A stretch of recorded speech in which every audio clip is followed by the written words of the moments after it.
easily finish off the top of the wall. He came back from hauling a bag of plaster outside and picked up the pry bar. "Race you.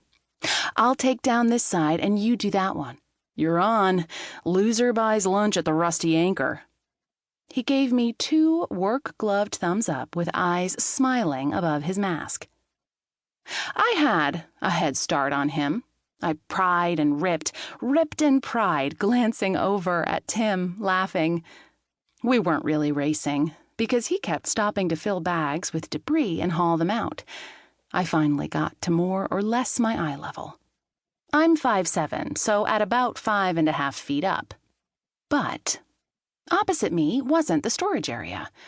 I gazed into a dark space, with the lathe side of another antique wall so close I could almost touch it. Huh? I kept prying, enlarging the space. I stared, frowning. I dropped the hammer and fumbled to rip off gloves, glasses, and mask. I shined the flashlight from my phone into the space. My breath rushed in. "Tim!" He hurried in. "What is it?" I could only point. He leaned over my shoulder to look.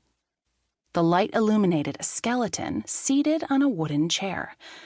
What was left of her arms stretched behind the chair. Why? A cracked leather suitcase sat on the floor between her and the back wall. "There's a skeleton in here." My voice wobbled. "A really old skeleton." "I can't believe it." "You're going to have to." I shook my head slowly, still staring at the bones. "Is she wearing a wedding dress?" he asked, his voice muffled by his mask. I slid off my mask. "She is." Chapter 2. I stared at Tim, at the skeleton, back at Tim, who took off his own mask and frowned. "How could I have missed that space?" He extended his arm and touched the opposite wall without leaning in. "I thought I'd measured it all out. I clearly missed 2.5 feet by 5. We have to report what we found." But I didn't jab 911. I gazed at the remains, parts of which had been remarkably well preserved in a gruesome kind of way. Bits of skin remained, now brown and leathery. Her skull lolled back against the tall-backed chair. The jaw yawned open with upper teeth missing. The eye sockets were empty, dark holes. A gold chain encircled her neck, with a heart-shaped locket hanging against her sternum. A wide ribbon anchored a short lace veil to dark hair. Her dress looked like it had been made of a fine white linen. It was now stained, with portions and shreds, but the long sleeves showed delicate pin-tuck pleats at the shoulders. The skirt of the dress reached nearly to the floor. She wore similarly stained, light-colored, low heels with an ankle strap, her forlorn toe bones visible in the peep-toe cutout. I peered at her lap, where several teeth lay, and shuddered. I shifted my position a little, shining the light along her arm bones, and gasped at the sight of a metal chain bolted into the wall.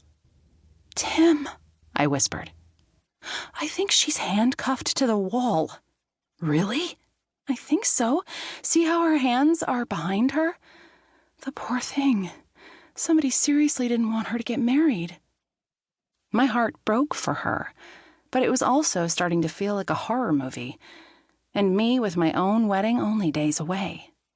Or go on her honeymoon. He focused on the suitcase. Maybe she was planning to elope? Could be, but then why is she wearing her wedding dress? I stared at him. Nobody elopes in their wedding finery. "I'm clueless about that, obviously." Tim cocked his head, regarding me. "The authorities are going to need the whole wall open. Let's finish removing it and then we'll call." "I don't think we should. We could contaminate the area with our DNA." I'd learned a few things during the previous murder investigations in Westham, and that was one. This might be a big enough opening for them to get at her. "I hadn't thought of that. I'm sure you're right. No more working then. Why don't you call? I'll keep hauling out the rubble." "Hang on. I want to take a few pictures first." I held my phone up to the open.